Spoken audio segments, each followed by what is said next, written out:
सुबह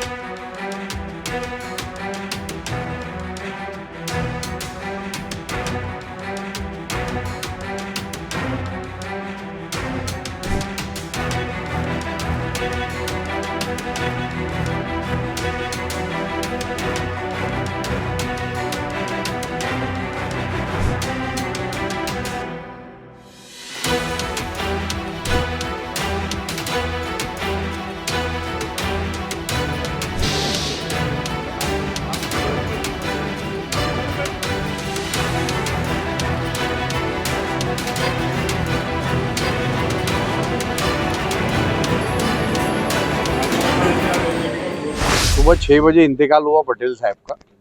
और कल रात में हमने कंप्लेंट करे थे। पटेल साहब ने खुद बोले थे 5 आरोपियों के नाम, पहला बदरुज्जमा, दूसरा राजू बोचे, तीसरा संजय बोड़के, एक फाजिल खां, आसिफ खां और फारूक खां आसिफ खां। इनमें से एक की भी अटक हुई नहीं।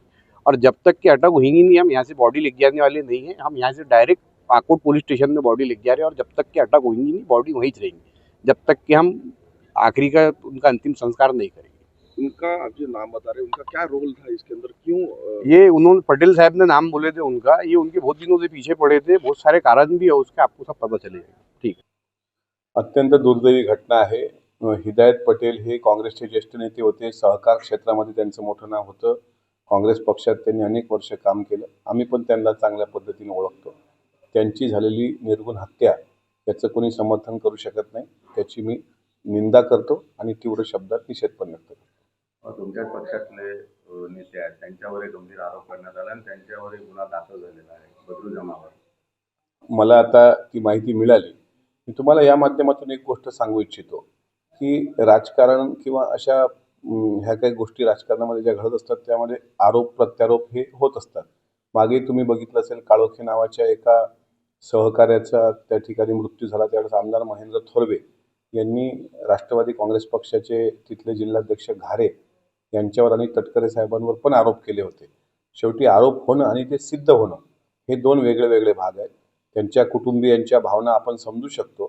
त्या भावनेशी, त्या संवेदनेशी आम्ही बांधीलच आहोत। आणि तुम्हाला हेही सांगतो की राज्याचे उपमुख्यमंत्री अजितदादा आणि पक्षाचे राष्ट्रीय अध्यक्ष अजितदादा हे जर जिल्हाध्यक्षांचं नाव त्याच्यात आहे, ते खरंच त्याच्यात दोषी असतील तर कोणाला पाठीशी घालणार नाहीत। मी पोलीस यंत्रणेवर माझा पूर्ण विश्वास आहे। या बाबत सखोल चौकशी व्हावी असं एसपींना भेटून पण मी सांगणार। आणि जे कोणी आरोपी असतील त्यांच्यावर कठोर कारवाई व्हावी। पण अशा प्रकारे आता आरोप करणं, पण ते सिद्ध जर होत नसतील किंवा त्यात काही तथ्य नसेल, मला असं वाटतं शेवटी आरोप सिद्ध झाल्यानंतरच आरोपीला आरोपी म्हणता येईल। तुर्तास तुम्ही सांगताय त्या पद्धतीने FIR मध्ये नाव जर असेल तर पुढं माझा पोलिसांवर विश्वास आहे की चांगल्या निपक्षपातीपणे चौकशी करतील आणि जे दोषी असतील त्यांच्यावर कठोर कारवाई करतील।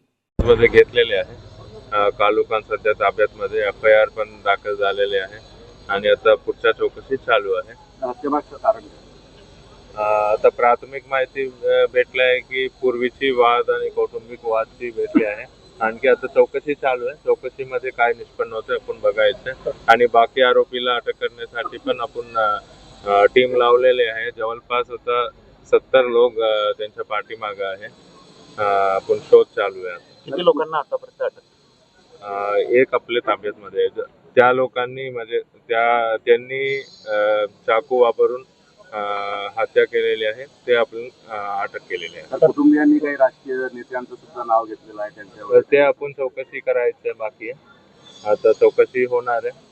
आता पुढच्या आपण PCR पण घेणार आहे आणि चौकशी करणार आहे। एकूण अजून किती आरोपी फरार आहेत? सध्या तर 5 आरोपी फरारमध्ये।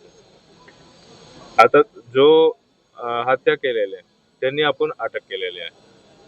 ठीक।